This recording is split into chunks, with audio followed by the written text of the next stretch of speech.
A lot of people think ਕਿ ਇੱਕ set boundary ਆ ਐਂਡ ਉਹਦੇ ਵਿੱਚ ਹੈਪੀਨੈਸ ਦੀ ਡੈਫੀਨੇਸ਼ਨ ਅਸੀਂ ਡਿਫਾਈਨ ਕਰ ਸਕਦੇ ਹਾਂ।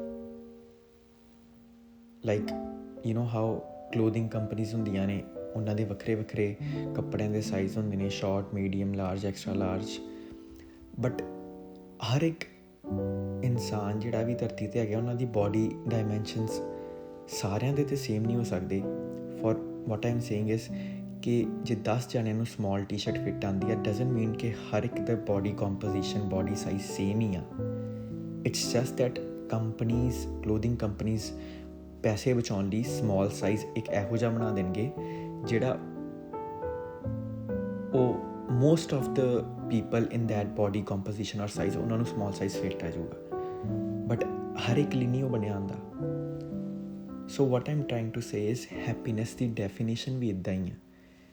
ਹੈਪੀਨੈਸ ਦੀ ਡੈਫੀਨੇਸ਼ਨ ਦੇਅਰਸ ਨੋ ਸਾਈਜ਼ਸ, ਹਰ ਇੱਕ ਦੀ ਆਪਣੀ ਡੈਫੀਨੇਸ਼ਨ ਹੈ। ਐਂਡ ਉਹ ਡੈਫੀਨੇਸ਼ਨ ਸਾਨੂੰ ਕੰਪਨੀਆਂ, ਬਿਜ਼ਨਸਿਸ, ਪੈਸਾ ਜਾਂ ਹੋਰ ਕੋਈ ਚੀਜ਼ ਨਹੀਂ ਦੱਸ ਸਕਦੀ। Yes, that is important to live in this society, but ਉਹ ਹੈਪੀਨੈਸ ਦੀ ਡੈਫੀਨੇਸ਼ਨ ਸਾਨੂੰ ਆਪ ਬਣਾਉਣੀ ਪੈਣੀ ਹੈ।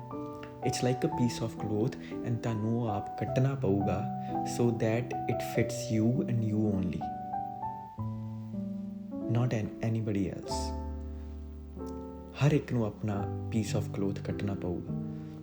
ਐਂਡ ਉਹ ਹੈਪੀਨੈਸ ਦੀ definition time to time, age to age, phase to phase of life ਬਦਲ ਵੀ ਸਕਦੀ ਆ। ਅੱਜ ਦੀ ਤਰੀਕ 'ਚ ਮੇਰੇ ਲਈ ਹੈਪੀਨੈਸ ਦੀ ਡੈਫੀਨੇਸ਼ਨ ਹੋ ਸਕਦੀ ਕਿ ਮੈਂ ਆਪਣੀ ਬੋਡੀ ਨੂੰ ਫਿੱਟ ਰੱਖਣ ਲਈ ਜਿਮ ਜਾ ਸਕਾਂ, ਮੈਂ ਜਿਹੜਾ ਪੈਸਾ ਕਮਾਉਂਦਾ ਵਾਂ ਉਹ 'ਚੋਂ ਥੋੜ੍ਹਾ ਜਿਹਾ ਸੇਵ ਵੀ ਕਰਾਂ, ਬਟ ਜੋ ਮੈਂ ਕਰਨਾ ਚਾਹੁੰਦਾ ਉਹਦੇ ਵੱਲ ਇਨਵੈਸਟ ਵੀ ਕਰਾਂ। ਆਪਣੇ ਮਾਂ ਪਿਓ ਨੂੰ ਜੋ ਫੈਸਿਲਿਟੀਜ਼ ਚਾਹੀਦੀਆਂ ਵਾ ਰੀਜ਼ਨੇਬਲ ਉਹਨਾਂ ਨੂੰ ਪ੍ਰੋਵਾਈਡ ਕਰ ਸਕਾਂ, ਆਪਣੇ ਦੋਸਤਾਂ ਨਾਲ ਘੁੰਮ ਸਕਾਂ।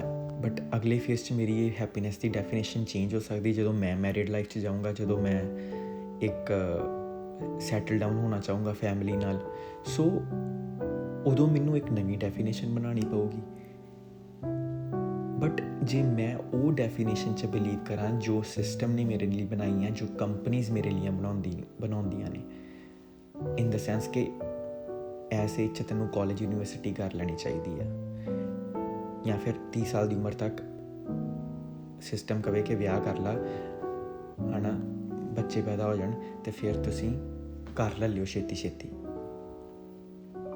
That is a standardised fit ਜਿਸ 'ਚ ਮੈਨੂੰ ਘੁਟਨ ਮਹਿਸੂਸ ਹੁੰਦੀ ਹੈ। ਬਟ ਜੇ ਮੈਂ ਆਪਣੀ ਡੈਫੀਨੇਸ਼ਨ ਬਣਾਵਾਂ ਕਿ ਯਾਰ right now I want to study, ਅਤੇ ਮੈਂ ਪੜ੍ਹੂੰਗਾ, ਹਾਂ 30 ਤੋਂ 35 ਸਾਲ ਦੀ ਉਮਰ 'ਚ ਮੈਂ ਵਿਆਹ ਕਰਾਉਣਾ ਚਾਹੂੰਗਾ, ਉਹ ਮੇਰਾ ਫਿੱਟ ਆ। ਦੈਟ ਇਜ਼ ਦ ਕਲੋਥਿੰਗ ਜਿਹੜੀ ਮੈਂ ਆਪਣੇ ਲਈ ਬਣਾਈ, ਐਂਡ ਉਹ ਡੈਫੀਨੇਸ਼ਨ ਮੈਨੂੰ ਫਿੱਟ ਕਰਦੀ, ਮੈਂ ਉਹ 'ਚ ਖੁਸ਼ ਹਾਂ।